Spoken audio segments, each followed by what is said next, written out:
ko na maganda talaga siya. Alam ko na maganda siya eh. Abang Pilipinas ba? Mag-ano tayo video ko pag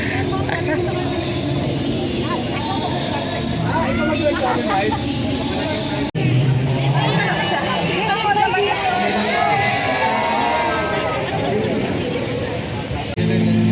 Good morning everyone! It's Saturday now! At dito po tayo ngayon sa may Rosario Armalio Elementary School. At ito po yung kaagapay program. Samahan po natin ating mahal na Yorme. Dito na! Dumating na! At pasimula na po itong programa. Ngayon dito po sa may Rosario Armalio. District 1 po ito mga kaibigan. Magandang morning everyone! Let's go! Let's go!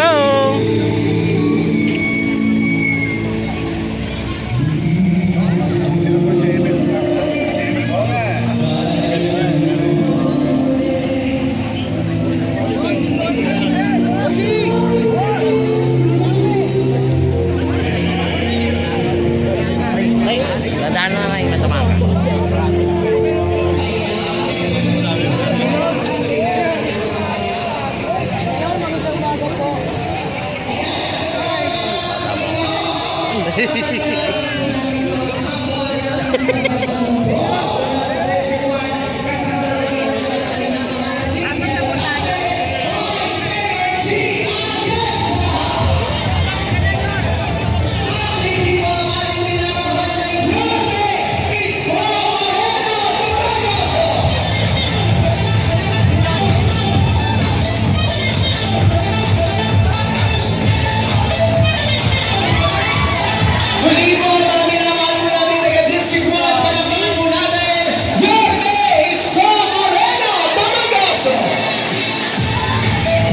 Icons, good morning. Icons, morning. At syempre, sa ating po mga minamahal na nanay at tatay, upo muna po tayo para po mabilis. Muli po palakpakan po natin, Yorme Isko Moreno, Damagoso. Opo po kayo. Opo po kayo. Good morning. Morning. Magandang umaga sa inyo. Saan ba yung mga taas ang kamay ng mga senior citizen?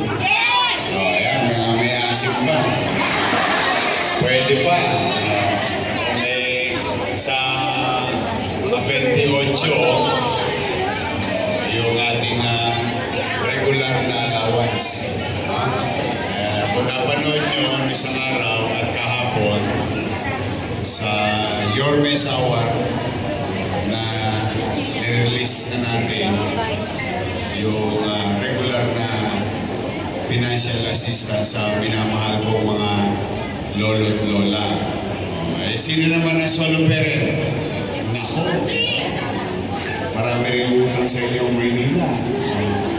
Sino naman ang PWD? Ayan. Lahat yun, sabay-sabay. Sa 28, District 1 and 2, sa 29, District 3 and 4, sa 30, District 5 and 6. Sabay-sabay yun. Solo parent, PWD para sa hustong edad, at PWD para sa minor de edad, at sa Shout out sa iyo, Bok. Shout out. 476 million pesos ang total ng lahat ng iyon. Maraming salamat sa taxpayer. Palakpakan natin sila. Katulad ng lagi ko sinasabi, na sisinupin ko ang lahat ng malilikong kong salapi galing sa mga nagbabayad ng buwis at ibabalik ito through services. It may be financial services regularly para kahit paano, lalo na yung mga paborito ko. Sa mga bata, pasensya na kayo, paborito ko yung mga lolo at lola natin. Kaya mag-alala, una-una lang yan. Sisinupin natin, kahit na hirap-hirap tayo bilang gobyerno, but moving on, hindi tayo magpabara-bara or waldas. yung sabi ng mga matatanda, yung walang kapararakang paggasta. We'll make sure every single cent na napagkakatiwala ng mamamayan sa atin, ibabalik natin through services. Bakit tayo nagkakasama-sama ngayon? I've been doing this since September. No? Dahil sa napansin ko noong July, yung naibalik niyo ako, bumuhos ng sulat sa akin. Ako, tumpok-tumpok. Siguro nag-a-average kami ng 200 to 300 letters. Mukhang naalala ng mga taga-Maynila yung ginagawa nila sa akin noong araw. Na-excite. Naku, 10 doble ang dinami ng sulat. Sabi ko kay Weng, sige, basahin natin. Unti-unti. Pagka nakaluwal tayo, sagutin natin yung sulat. Pero ayoko nang babalik yung tao. Kaya, ewan ko kung nababalitaan nyo, dinideliver sa mga bahay-bahay. Tama ba? May nababalitaan na ba kayo? Bisan 2 weeks after, bisan 3 weeks after, bisan 4 weeks after, bisan may pa isang buwan. Ito naman po yun. Kaya naman, bakit ganoon? Siyempre, pag walang tsabi, pag meron naman nagugulat na nga lang yung utaw, minsan madaling araw, minsan gabi, minsan tanghali, minsan nasa trabaho sila. Lahat. Hanggat mari, pinahahaba ko yung kamay ko para mas marami tayong maakap. But then again, sabi ko, alam mo, yung tao, hindi naman para mag-aksaya ng panahon na susulat kung di talaga nangangailangan. Pinagbabakasakali niya sa ballpen at papel yung kanyang sitwasyon. Maybe, nakakakita siya ng hope that may isang opisina na maaari siyang tugunin. Kaya sabi ko, palawakin naman natin, palakihin natin. Bukod sa sulat, sabi ko, makipag-coordinate kayo sa mga barangay, sa mga kaagapay natin. Hanapin nyo yung may problema. Huwag lang sa asawa. Asawa na ako. Sabihin, lahat ang uri ng problema. Kasi maraming uri ng problema. And particularly sa financial. So, pwedeng tuition fee, o pwedeng may sakit, pwedeng may maintenance, and so on and so on. Paramdam ninyo na kung dati-rati, hinahanap nyo, gobyerno, itong araw na ito, makikita nyo, yung gobyerno ang naghanap sa inyo. Pinipilit ko ibaba yung gobyerno sa sobrang taas ng gobyerno, ang hirap abutin. Kaya binabaliktad ko. Ito'y pagpapalawak ng programang Kaagapay. So, pati minsan nakaka-experience ako. Binisita daw sila ni Judith.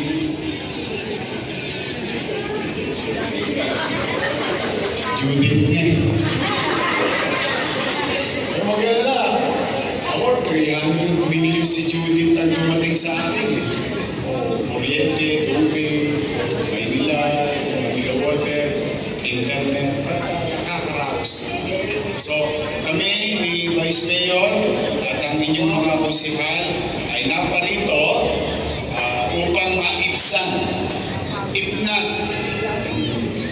some chances marisolba yung partikular na pangangailangan ng tao. Kaya ito po yung sinasabing Kaagapay program. So, since September, we bring so many families and individual. At masaya naman ako dahil pag nangiti kayo, pagkatalikod ninyo, parang yun na yung baterya ko. Mahirap, maging mahirap. Hindi mo alam kasi kung sino tutulong sa'yo. Maaaring may tutulong, kaya lang ang hirap. mahirap makita kung sino sila. Today, ito ang gobyerno ng pamahalaang lungsod ng Maynila ngayon.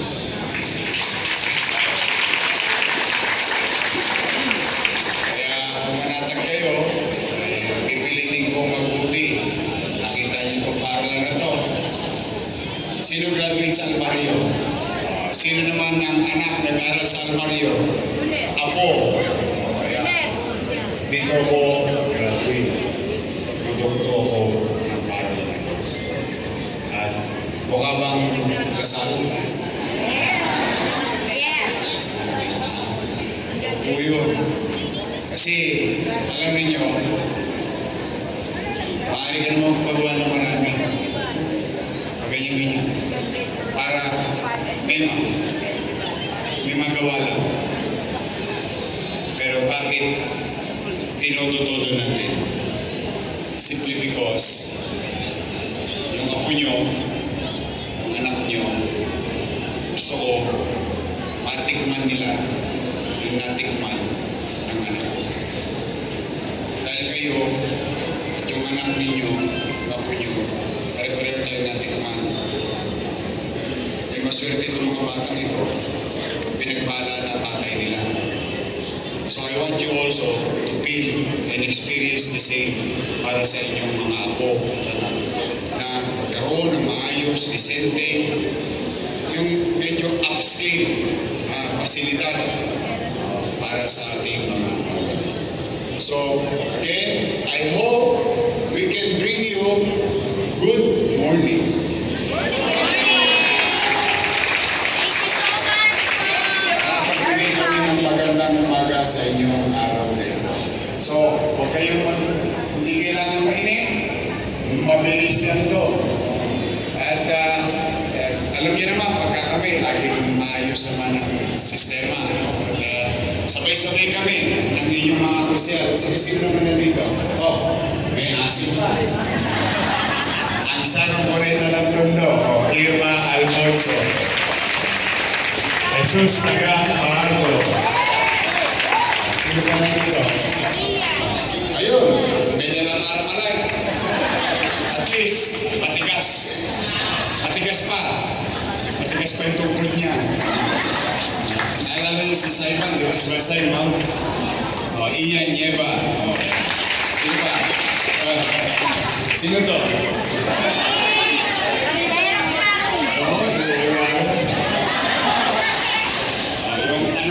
Anak ng ex-girlfriend ko. Thank you, Dave. Papaalala ko lang, ha? Ganyan-ganyan niyo ako natali nung araw. Nagpasya lang ako, 23 anyos eh. Maraming salamat sa inyo. Masipag pa. Kokonyat ako baga si Joaquin Dumagoso. Sino pa rin dito? Okay na. Tapos, ito, mas may asin pa, Vice Mayor natin. So, mag-umpisa na tayo. Try to talk and hear you out. And then we'll try to resolve or resolvehin o pag-amin ang inyong sitwasyon. Uli, maraming salamat sa inyo.